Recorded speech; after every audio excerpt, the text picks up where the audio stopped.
Welcome to USTC360. I'm Neil Sokant. Today we continue with the second part, our coverage about the ongoing efforts in Haiti. Recently, we witnessed the grand joyous reopening ceremony of College Marianne and Christ the King Secretarial School, after a long, amazing 16 months of construction. But aside from the educational mission Tsuchi has in Haiti, volunteers also care about the country's chronic social crisis, one being gender-based sexual violence. Rape and violence against Haitian women and girls has been widespread in Haiti's history. According to the UN, 50% of young women living in marginalized communities have been raped or sexually assaulted. Often, many cases go unrecorded, and the statistics don't do the victims justice. Sadly, rates of sexual violence escalated after the January 2010 earthquake displaced 1.5 million people into 10 camps. Residents in the camps were 20 times more likely to report sexual assaults. However, the injustice done to these women is being addressed thanks to Malya Apollon, the co-founder of Commission of Women Victims for Victims, or Kofaviv, an organization dedicated to help rape survivors.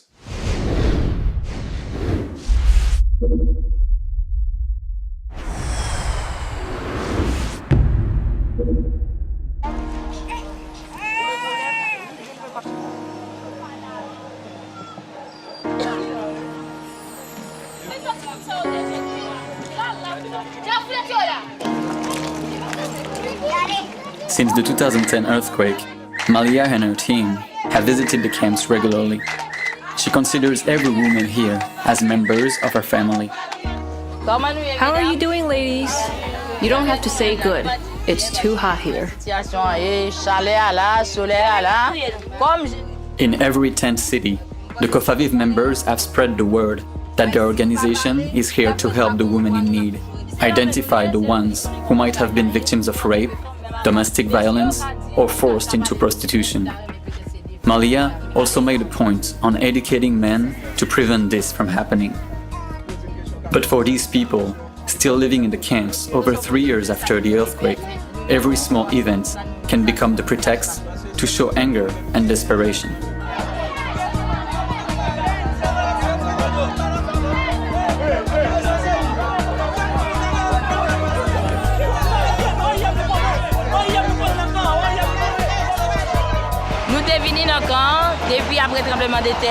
As we've been coming here since right after the earthquake, we have noticed that the people here are really vulnerable.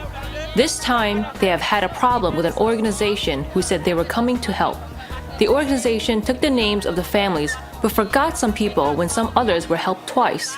That is why they are under pressure. And living here still, 3 years after, it is not the fault of these people. It is the fault of the misery they are living in. Malya opened a center in downtown Port-au-Prince in response to the ones in need. Every day she helps women who have gone through something similar to what happened to her. I was a victim of rape myself, so I started to fight to help women like me. I found out that we needed to create an organization to be able to really help women. That is how we started Kofaviv, an organization where victims help other victims, where we support them all the way to rebuild their lives here in Haiti. Before the earthquake, many women didn't have big houses that were really secure, but at least they had a house with a door they could lock to protect themselves. But after the earthquake, we were all in the streets, people sleeping in tent cities. The only thing they had for protection were pieces of tarps. That is how we heard about the stories of rape, like a 17-month-old baby. His mom went out the tent just a short moment, and a 53-year-old man broke in and raped that little baby. I was a victim. I was living under a tent in a camp close by. 3 young boys broke into my tent. They raped me and then they beat me. I arrived to the hospital, but I didn't have any money.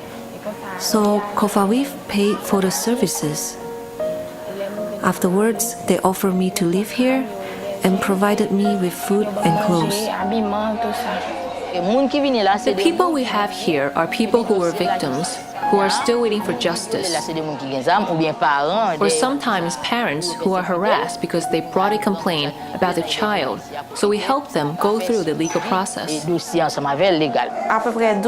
have about 12 beds for the victims. When they come, we welcome them. If we have clothes, we give it to them because we have a lot of young mothers coming with their children. They don't have anything because they couldn't go back to their tents at the camps to take their personal belongings. For me, it was the same. Malya is like a mother to me. She welcomed me at Kofaviv and gave me a house to stay.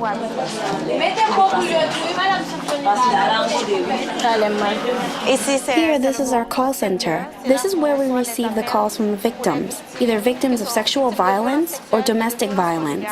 It's open 24/7, so we can't sleep. We have to answer the phone at all times.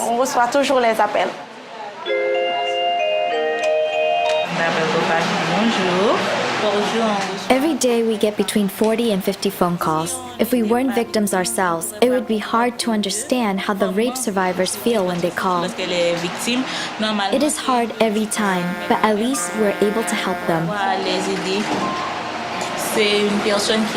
This call was about a 16-year-old who was raped and who got pregnant and tried to hide it for the past 2 months.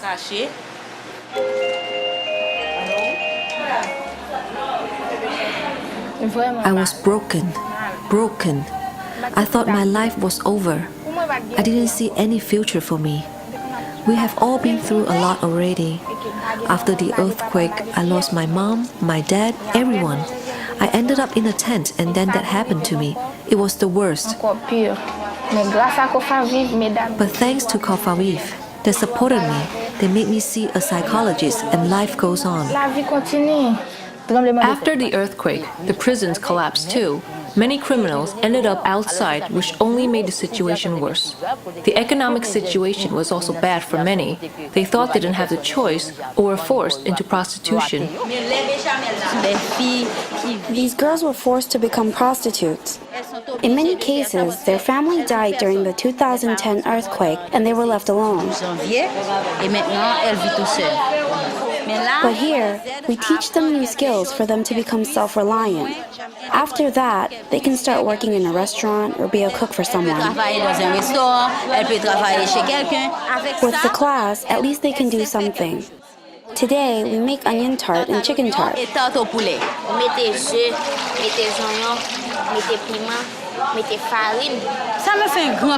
It makes me really happy. If I had some money, I would help them even more. Unfortunately, I don't have money, but I can still help them by doing this. And I do it with all of my heart.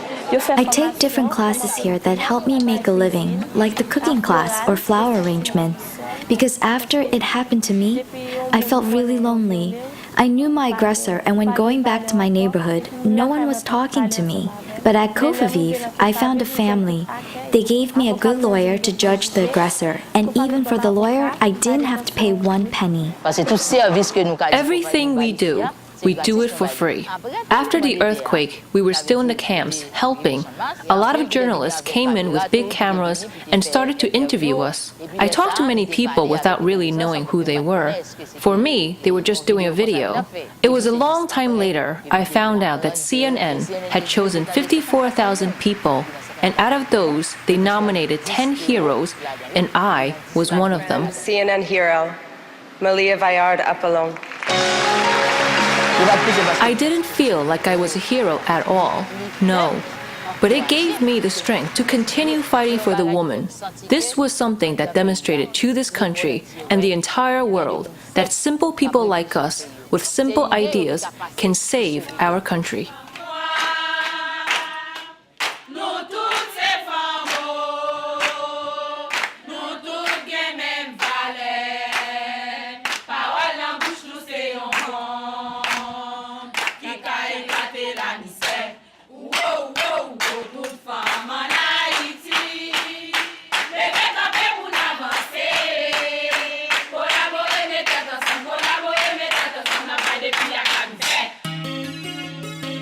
While Malya and her team of admirable women at Kofaviv continue to build movement for women's rights, which are critical to Haiti's development. During our trip, we met up with other groups that has been helping rebuild Haiti too. The United Nations Development Programme, UN Habitat, the International Labour Organization, and the UN Office of Project Services, in partnership with the Haitian Government, have created the Debris Project, which uses recycled rubble to rehabilitate quake-affected communities. The project also employs Haitians and gives them the opportunity to take part in their country's reconstruction effort. According to the UN, the January 2010 earthquake decimated over half of Haiti's infrastructure and created 10 million cubic meters of rubble.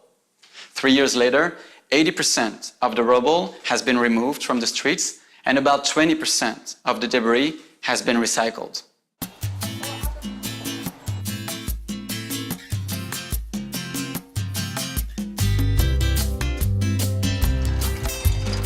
There was a big seminary here to train the priests. Everything collapsed during the earthquake, and we had to move 10,000 cubic meters of rubble. We thought about the population of the area and decided that it was too big to remove. But we figured that maybe we could recycle the debris, so we decided that we would produce pavers with the rubble. Bonjour, ça va bien? This project has been prepared by the government of Haiti, and the role of the International Labour Organization in this project is mainly to qualify the worker to be part of the reconstruction of Haiti. Donc ça, c'est nouvellement installé. Les clôtures n'étaient pas là quand je suis passée la semaine dernière. Tout est beau là maintenant. All the workers we have here come from this community. The process to hire them was simple. We distributed application forms to the community leaders. They first pre-select individuals within the community. And here, at this site, we have the second selection, and then they start the training in our different workshops on recycling rubbles, producing pavers, or laying pavers. Fabrication d'adoquin et opposé d'adoquin. C'est pas ça que vous choisissez qui trier qui bon. Est-ce que vous pile ba qui pas bon? It's a chain. The idea is that we collect the debris, we select it, we crush it, converting it into usable sand. With that sand, we produce pavers, and these pavers go back to the devastated areas for rehabilitation, to fix the devastated communities. And all along the chain, we train the locals. I didn't know anything about this kind of work. I came here for the first time and they taught me how to make the pavers. With this project, for the first time, I see some possible development for my career. It opens up opportunities for me to know new skills. I learned a lot of things with this project that can help me not only today, but for every day of my life. Now, I know that I can do something. I can produce pavers. We've created small little workshops. Instead of making one big center where we have this big crusher come in and we've got these big machines and we just broke it down into small little workshops that can be managed by 1 or 2 people and that can be run by 6 people. So we find that their production for 6 people with one of these workshops can largely supplement their needs and surpass the minimum wage.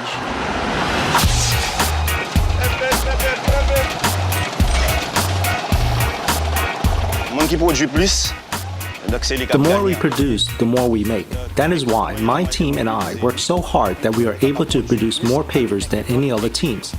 To this day, we are still first. No other team has done better than us. That is why a lot of people wanted to be in my team and elected me to be entrepreneur or the leader. Before, there were no jobs. People were getting sick. But now, with work, we are in good health and we have the desire to live. We're training them in proper methods of working. We're training them also in the rights of women because we try to have as much as possible equal amount of women than men. At this point, we've reached 30% women, which is already a very good rate. Ouais, moi t'es la caille moi et puis I live up the street, so I just came here. I registered, started to follow the training classes to operate the machines, because I had no idea how to operate machines before. I always say, it's not a question of men or women. We have to stop thinking, oh, this was done by a man, this was done by a woman. We have to combine our efforts and skills together. I'm really proud. This project is my pride. C'est une fierté pour moi. C'est expérience, compréhension. It's about experience, comprehension, and passion. You need to be willing to learn. Me, I came in February, and in one day I was told how to make pavers, how to mix sand and cement, how to operate the machine. I didn't know anything about making pavers, but because I wanted to learn, in one day I learned it. It's not only about this project, because when this project ends, we know that they will keep working with us. We will be able to rent the machines from them and to start our own businesses with it, to be able to continue working. Because this work is good, it's meaningful. With the pavers, we don't walk on the mud anymore. I'm able to make a living. My neighborhood is becoming beautiful, and my economic situation is better now. Usually, if you want to learn how to make pavers, you need a lot of money. But thank God, they did it for free.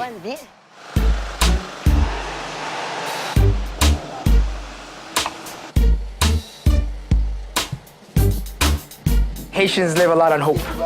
They even have a saying where they say, Demain si Dieu veut, which means tomorrow if God willing. You give them hope, and then for them sometimes, they want to hold on to that as much as they can. That's what keeps them going. You're going to see a lot of people smiling. They're always smiling. With very little, they're able to do a lot. And a project like this is testament of that, because this is a very small project, and all we're doing is paving. Okay, so right now we're in the neighborhoods that are being rehabilitated with the recycled debris, which has been transformed into pavers. So now, excuse me, bonjour. This is your typical walkway, as you can see. Children must walk this to go to school, to go home. It's quite a hike, and it can be pretty dangerous. I guess it speaks for itself. C'est l'école où sorti? Vous n'avez pas monté la caillou? C'est où ça fait tous les jours le monter la caillou? Okay. Yeah, this is an area we're working on right now. We're finishing up. A lot of this cutting was done by the locals themselves. They just went ahead and started working. So they participate without even asking. They help this project move along.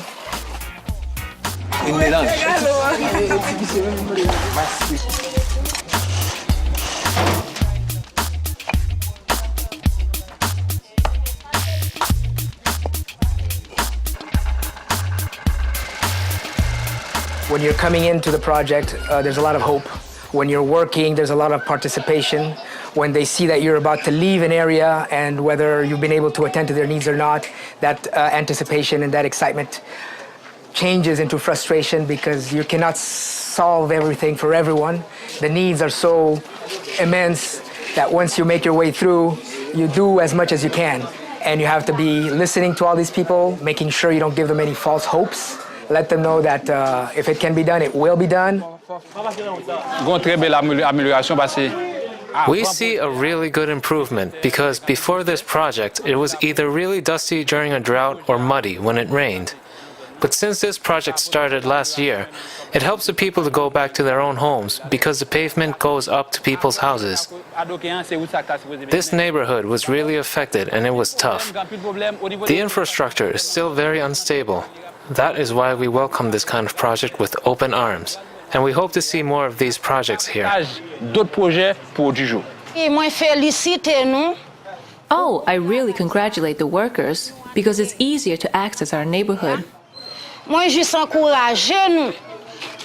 want to encourage them to do even more in this neighborhood to keep doing these reconstruction efforts. You know, before, every single time it started to rain, the street became a river of mud. I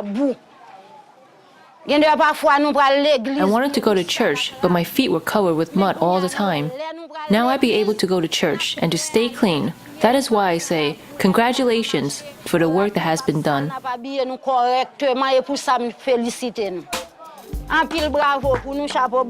Getting it done is the most difficult thing because although we have seen great ideas being presented, we haven't seen them being implemented. And there's always a problem of implementation when it comes to actually making things happen.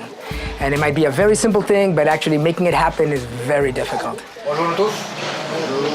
Alors nous réunissons une fois encore et pour faire l'autre séance de sensibilisation sur un sujet qui est très important pour le travail que nous faisons. Tout ça nous sommes capables d'appliquer dans le travail d'habilitation que nous faisons dans le quartier. Il faut essayer pour un maximum pour écouter et appliquer pour nous capables.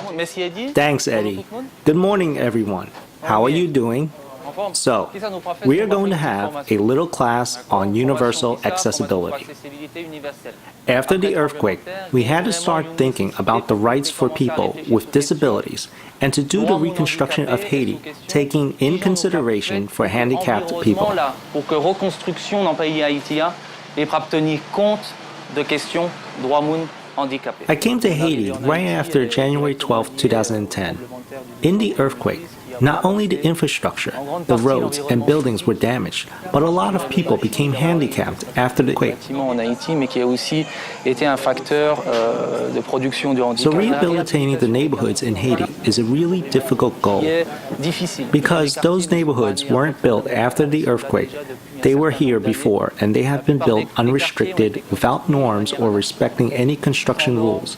And that is why today this environment is not designed for universal accessibility.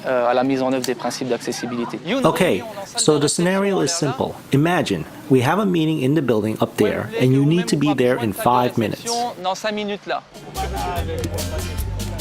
We have a rugged topography, not a lot of space. The corridors are really narrow, like we can see here.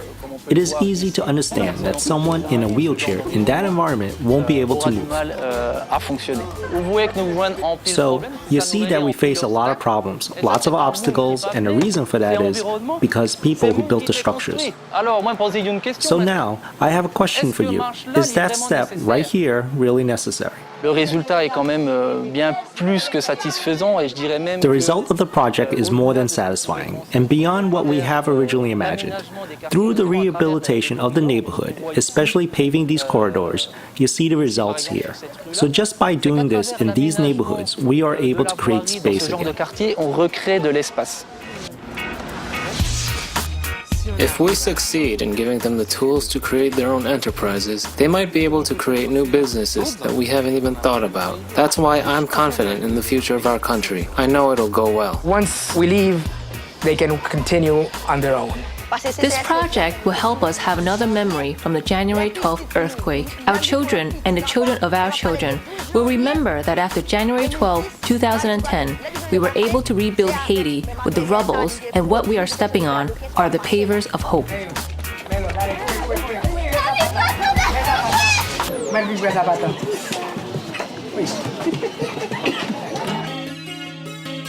There's been one common goal we've seen in all the remarkable individuals we've met, and that is to empower the Haitian people by giving them the right tools to rebuild a sustainable Haiti.